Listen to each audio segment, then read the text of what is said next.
Hi, it's me Jane, and today we're gonna talk about how to create an effective learner's DIY learning space.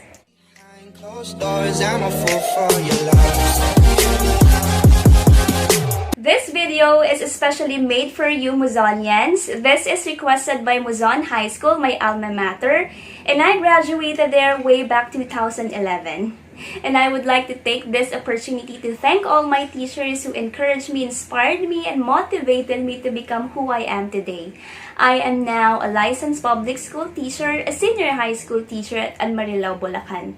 And I am also a vlogger, so allow me to promote my YouTube channel. Please subscribe, Jane Tjis. Dito, pag-uusapan natin how to make a creative yet simple study place and how to make that study place effective for us. So without further ado, let's begin. Now I'm going to start with what is a good learning space. A good learning space is where you can do your assignments, wherein you can do all your homeworks or school activities. Komportable ka sa pagkakaupo mo. There is a good lighting wherein you can see what you write, what you read, kung ano man ang ginagawa mo. There would be no background noises, walang ingay, walang tahol ng aso, walang mga busina ng mga sasakyan. You are far away from distractions for you to be able to focus and concentrate. That is a good working place. Now, a good working place or study place, hindi natin kailangan na meron tayong mga expensive things. It doesn't have to have an expensive things or luxury environment for you to say na I will be motivated to study here because this is very beautiful, very expensive, and very fancy. No. Now, hindi ito video ng mga bagay ang mga produkto na kakailanganin mo for your study area. This is not a design for a shopping list because in truth, ang katotohanan, we don't need to have a fancy and expensive environment to have an effective study area or study place. So, I haven't said anything about the supplies or the products na kakailanganin mo for your study area. You just have to look for something that is available sa bahay ninyo. I was once a student before and I'm handling different students at alam ko na meron tayong iba't ibang study habits. Your study places may be different from someone else's study places. So this video is designed only for you to give tips, no? Mga tips lang for you to create your own study places at home. The first one is lighting, for us to see what we write, to see what we read, or anything that we do. A good source of light, ang first option natin is in natural sunlight. You can sit next to the window or outside kung saan hindi ka mababasa ng ulan, of course, to light up whatever you are working on. But you cannot do anything or you cannot study or you cannot use the sunlight when the sun goes down. Of course, natural sunlight is recommended for those students who prefer to study in the morning or when the sun is up.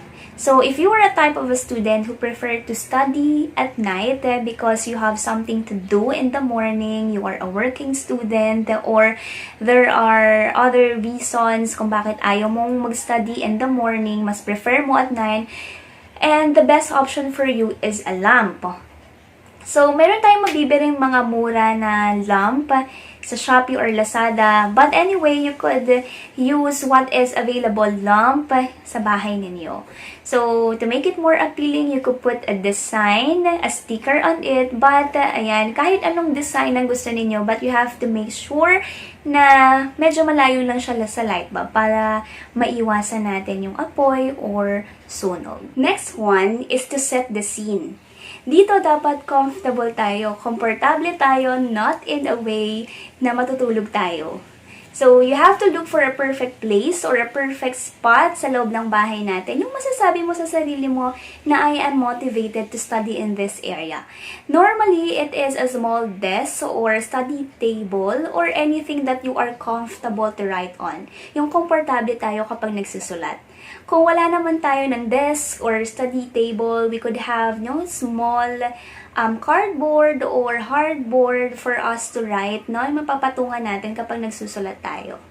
But kung wala naman nun, we could be creative to look for something that is available sa bahay natin. We could write above doon sa ating dresser Or we could write yung cabinet natin. Small cabinet will do. A TV rack. The top of the bookshelves will do. Basta something na flat. We could even write doon sa chair, no? Yung matigas or flat surface ng chair natin. We could also write there. Pwede natin siyang mapagpatungan, mapagsusulatan natin. So, kung wala talagang available, pwede naman tayong umupo sa sahig at umanap na lang tayo ng matigas na bagay na mapagpapatungan kapag nagsusulat tayo. In setting the scene, you have to make sure that you have all the materials that you needed on hand. These are the materials that you only need. So, yung mga bagay lang na kailangan mo. Ito yung mga traditional school supplies like paper, pen, books, notebooks, and so on. Scissors, rulers, yun yung mga bagay na kailangan natin. So, if you're having an online classes, you could have your laptop, cell phone, or mga gamit mo for online classes. You could sit beside the outlet, or kung wala naman malayo yung place or study area mo sa outlet, you could provide an extension cord para hindi ka mahirapan. Of course, we do not want to lose our concentration or focus sa pag-aaral natin if makita natin na yung gadget natin or yung laptop natin is malolobat na. Now, how to deal with noise. So, there are some people who have big families. Merong mga students that they share study area with their siblings. No, merong mga students na nagsishare ng study area sa mga kapatid niya. So, there are some people who prefer to study in different areas. So, there are some people or may mga students that they prefer to have a background noise when they are studying. But you have to make sure that that noise is your noise. So, may mga tao kasi that they prefer to watch television or to listen to a radio station when they are studying. So, may mga taong ganon. But if that noise is coming from your neighbor or from traffic outside, yung mga busina or mga tahol ng aso, just like what you are hearing right now, no? Yung naririnig nyo ngayon, tahol yan ng aso. So, those background noises na talagang hindi na talaga maiiwasan or mapipigilan, kung hindi natin sila kayang tigilan, we could actually at least minimize the background noise. So, pwede tayong bumili ng earplugs just to minimize the background noise. So, kung wala talaga, you could have listen to a soft music, listen to a radio station or television that you enjoys just to at least minimize that background noise. So last one is decorate and organize. So we all have different tastes of places. But isa lang ang tatandaan natin that we have to keep our area clean and feel easily motivated to work done. Now I have something for you. I created my own study place at home. Watch this. The key in creating a good study place is, of course, finding good spot. You have to remember that it should always embrace the natural light. So, buksan natin yung bintana, hayaan natin na makapasok ang liwanag sa loob ng bahay. So, if you are a type of a person who prefer to study at night, I think light bulb will be a best option for you. So, I have selected this corner for my DIY learning place makeover. So, i-make sure natin that it doesn't have a lots of distraction. Dapat, we are comfortable with the place, tahimik, kalmado, and of course, the place is pleasant. So, what I'll do is a study place on the floor. So, meron ako ditong carpet. Kung wala naman tayong carpet, pwede naman yung bedsheet, blanket, rag, or mat, or anything na comfortable kayo habang nakaupo. So, I'll be setting the carpet on the floor.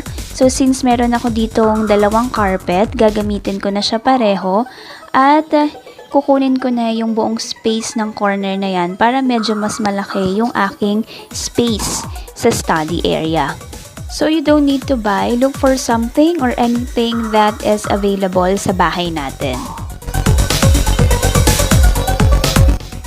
Now, to set a study table, I used this small organizer.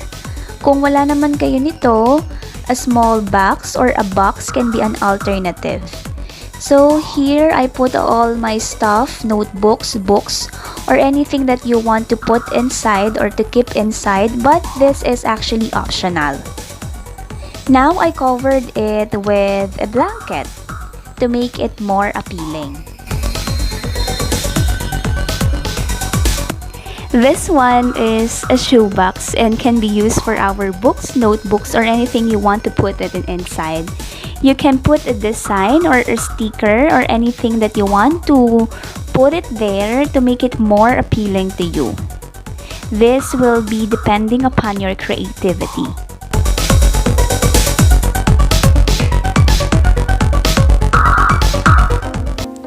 This one is an old plastic container. So to make it new, I will cover it with a sticker. So this will be used to keep my pens.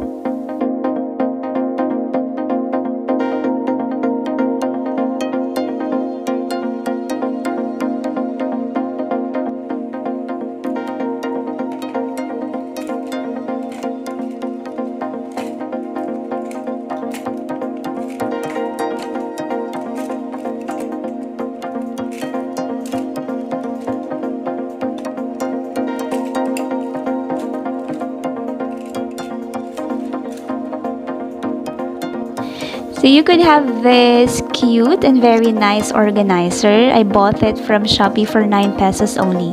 Yes, walang biro. This is 9 pesos only lang. This is where I'll put some of my other stuff like scissors, ruler, stamp pad, and others.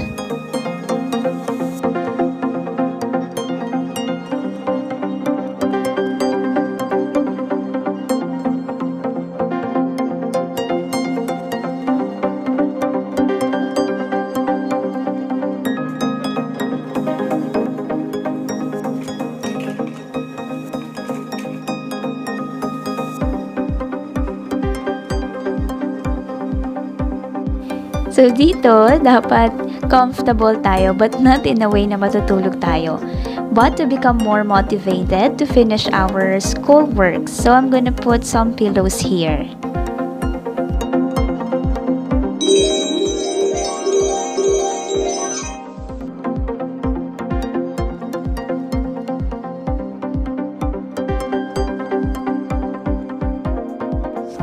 So this is a good idea that you create your own reminder board.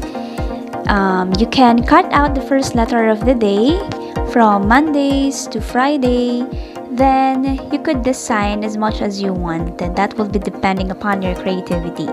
So you may get an old picture frame for this, and you could have a whiteboard marker, and you could write all the reminders that you have to do or to-do list for the week.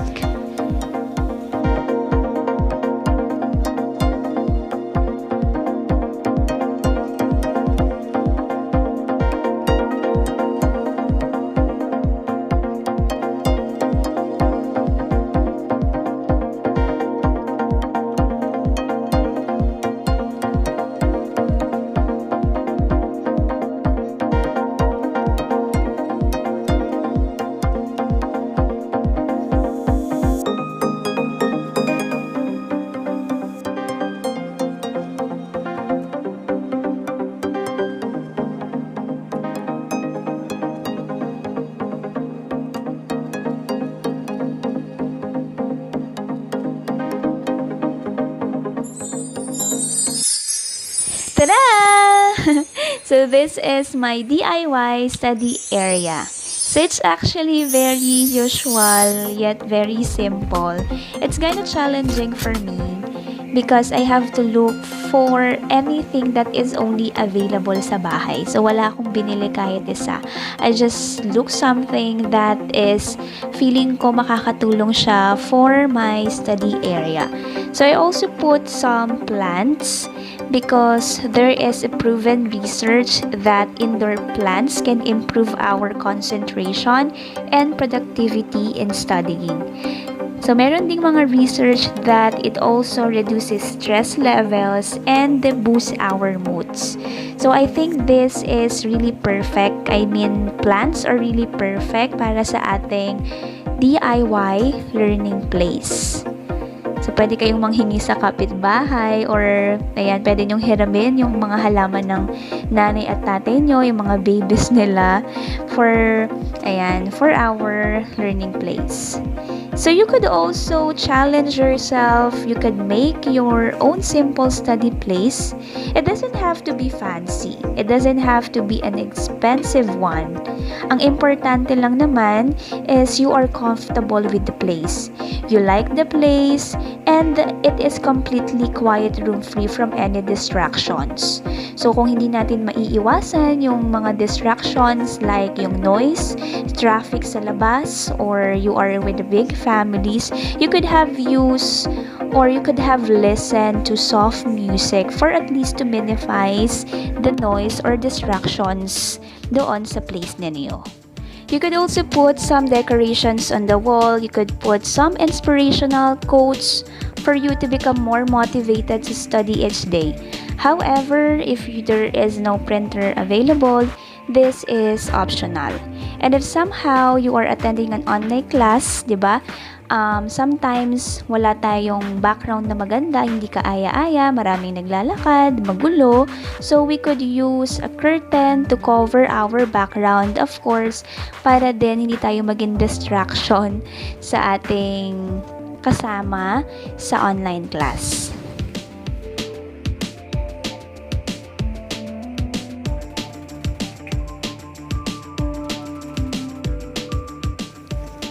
I hope I was able to explain everything you need to bring the classroom experience into your home. Goodbye for now and stay motivated. To end this, I would like to leave you this quotation about studying.